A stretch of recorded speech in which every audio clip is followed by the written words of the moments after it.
Welcome back, everyone, for another edition of AEW Top 5. Let's just get right to it. Kicking us off at number 5, one of the hottest matches of the night, it's the Young Bucks versus Butcher and the Blade in a Falls Count Anywhere match.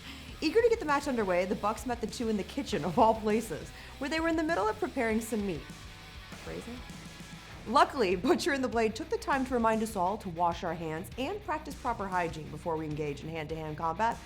But from there, things only got crazier. Take a look. Here we go. Fight in the kitchen? Would you look at this? Can the Young Bucks win a fist fight against this massive and unorthodox team?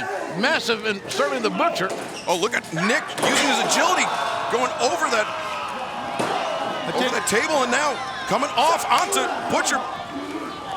Butcher, though, hoists him up. Oh, look at how that strong man, Butcher. Oh! That's almost a low blow, but it's no disqualifications in these Falls Count Anywhere matches. The cover right there very nearly ended it. You know, the Young Bucks are great, but I tell you, this may be just right up Butcher and Blade's alley. I think it is, Tony. Yeah, they may have walked into something they shouldn't walk into here. Because they're the next thing to an inanimate object, and they're surrounded by inanimate objects. Watch out, Matt. But Matt, oh! Look at the fearlessness. Bucks ain't got time to hurt. Oh, my! Blade thrown face first to one of those plexiglass covers. Resilient. Oh! And the super kicks and Blade taking a ride. Watch out. Oh, Blade! Oh! He missed everything. Blade completely missed. Oh, but Butcher didn't miss with that one. That may have knocked him out. He's barely getting up. well, they, as we said before, the Young Bucks danced with what brung them. Their educated feet is exactly what they walked here on. Yeah, it always comes back to the super kick for them. That is their most lethal move.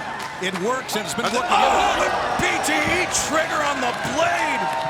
Up on this, both members of the Young Bucks on the structures, this on top of the tunnels. This is crazy. This is crazy. Career assassinations. What this is? Are you? Oh my God! The elbows off the top. Both teams. This is over. Young Bucks. They've done it. This match. What a hell of a fight. What a hell of a fight that was. Moving along to number 4, it's been a rough few months for Dr. Britt Baker, with multiple injuries to her nose and then her knee. But the doctor hasn't let any of that get in the way of her plans for All Out. She and Rebel joined our very own Tony Schiavone this week on Dynamite to let everyone know that all legends have great comeback stories, and that she's the next Michael Jordan? Ladies and gentlemen, the conspiracy continues. Now, we all vividly remember in April when Sheeta violently busted my nose, and I returned to AEW the following week as a role model and as the much-needed face of this women's division. And how was I repaid? My fragile, fractured nose was eventually targeted and taken advantage of. Disgusting. Flip it, Reba. Rule number 4, never count out a role model. That's right. This temporary disfigurement aside, conspirators aside, I'm set for the biggest comeback of all time. Not unlike Tiger in the 2019 Masters, not unlike Rocky defeating Drago in Rocky IV, not unlike Michael Jordan returning to the NBA with the Washington Wizards. Hey, hang on, Dr. Baker. Hold on. He had a lot of great comebacks in Michael, but the Wizards never even made the NBA playoffs. Why are you being such an asshole, Tony? Okay, Dr. Baker, we all know that Michael Jordan is one of the greatest players of all time. And I mean, I watched Space Jam 19 times and he beats the Monstars every time. Both of you shut the hell up, stand up straight, suck it in. Now I have to start all over. I am Michael Jordan. Do not count me out, particularly at All Out. I hope this doesn't mean she's taking up baseball too. I mean, honestly, when would she have the time between that and being the face of the women's division and her dental practice? Man, being a role model is a full-time job. Meanwhile, coming in at number 3, the depth of the AEW women's roster is growing by the week, with so many competitors stepping up to answer the current champion Hikaru Shida's open challenge. 2 such competitors with impressive resumes to boot, Diamante and Ivelisse, faced off during this week's Dynamite, and you guys loved every minute of it. Oh, big right hand. Oh, these women are teeing off on one another. You're right, man. They're hauling off.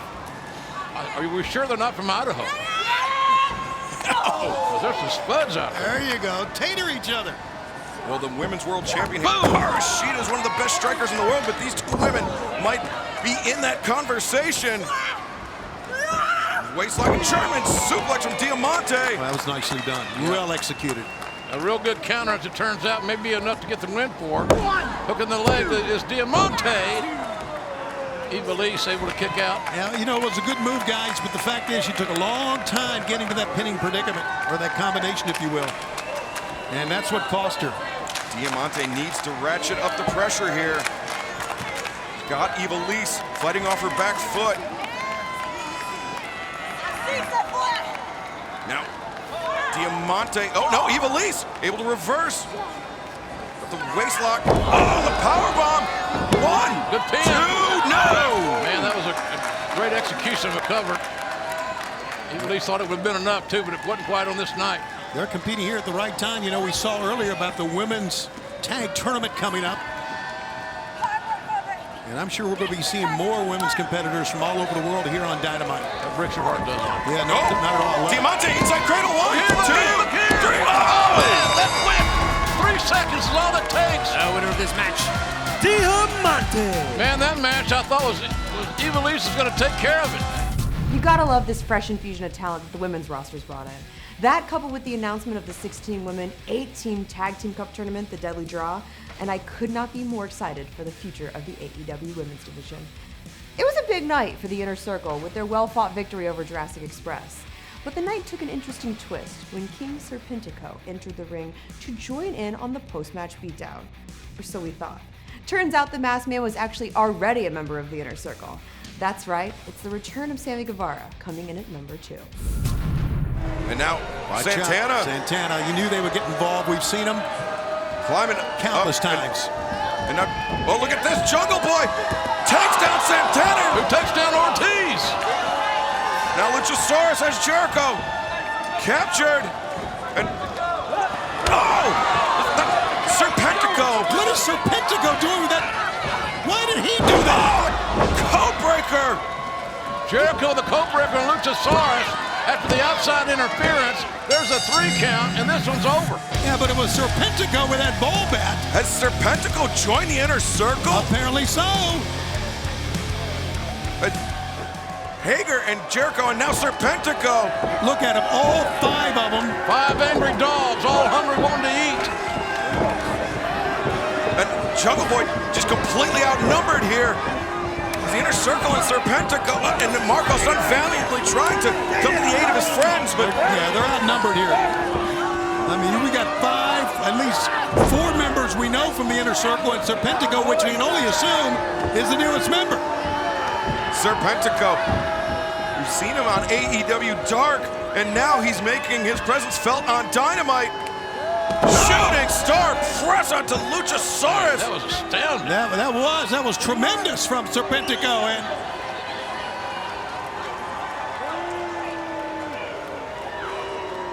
oh my God, Sammy Guevara. that's not Serpentico. Sammy Guevara's come home to the Inner Circle, and the headmaster of that class, Chris Jericho's very, very happy. What an orchestrated attack by the master tactician, Chris Jericho. And they continue to stumble away. Jurassic Express continue to be outnumbered here. The Inner Circle dominating as only they can. And finally, we've reached our number 1 moment of AEW Dynamite. This week found the open challenge for the TNT Championship title being answered by 18-year veteran and indie journeyman Eddie Kingston. As dangerous on the mic as he is in the ring, Kingston brought his brawler style to a no DQ match against the American Nightmare, a stipulation that was added and agreed to on the spot by Cody. What was he thinking? Well, he certainly came to regret that decision mid-match when Kingston unveiled a bag full of thumbtacks in the center of the ring and power-bombed Cody right through the middle of it. Cody somehow mustered up all his strength through the rest of the match despite looking like a classroom bulletin board. He managed to put Kingston in a figure 4, lock it in, and the American Nightmare TNT title reign rolls on. Thumbtacks on the canvas. He's trying to get Kingston up. Both men teetering. Kingston goes out the back door though. And a big shot. Oh my God, is he going to powerbomb him on the tags? Almighty. Oh no! For the love of God, thumbtacks. Cody's Piercing. bleeding from the mouth. He's got thumbtacks all over his arms, his lower back. Look at that. Good God! His entire back and arms have been pierced like a pincushion. Minnie, look at Sheeta, the women's champion. She can't even look. Look here again. Oh! Can you imagine the pain from multiple parts of your anatomy? All those thumbtacks, arms, back, leg, lower back, everything. Oh! Backdrop suplex. Cody. Cody said, "The hell with this. I'm coming alive here." Got to shut out the pain. Cody had that shot of adrenaline that propelled him up, but he's been unable to capitalize. He better find another shot of it. If one shot is good, the second one's better. And now, In my experience. Cody, he was thinking figure 4. Kingston. Yeah, he sees it. He's just slapping his way out of it. Oh. Look at this, would you? My God! And now just a straight right hand to the face of the challenger, Cody. Palm strike time after time. The figure 4 changing the American Dream, Dusty Rhodes. And Cody is pissed off. He's angry. He's had all this he's going to take. And Kingston trying to hold on, but he taps. He bridged up, and that was it. This match as a result of a submission and still TNT champion, the American Nightmare, Cody. God, what a fight, JR. Cody bleeding from his shoulder or his arm. Look at those tacks. There you have it, guys, your top 5 moments from Wednesday night's Dynamite. If your moments didn't make the list, don't sweat it, there's always next week. Don't forget, you can always submit your votes using the hashtag AEW Top 5 to @AE Wrestling. Our social media team will then tally the votes, and we'll get you the results right here over the weekend. Be sure and tune in next Wednesday night for an absolute banger of an AEW Dynamite as Hangman Page and Kenny Omega put their tag team titles on the line against the Dark Order. Plus, Diamante takes on the current AEW Women's Champ Hikaru Shida for the women's title, and FTW Champion Brian Cage and Ricky Starks step into the ring to face AEW World Champion Jon Moxley and Darby Allin in a tornado tag match. All that and more coming at you next Wednesday night on AEW Dynamite, only on TNT. Until then, be sure and keep up with us on all the social media outlets like Instagram, Twitter, Facebook, and YouTube for match updates, the latest rankings, and exclusive content you can't get anywhere else. Till next time, I'm Jen Decker. Stay healthy, stay safe, and take care of each other. Thanks again for being a part of the revolution. I'll see you next time.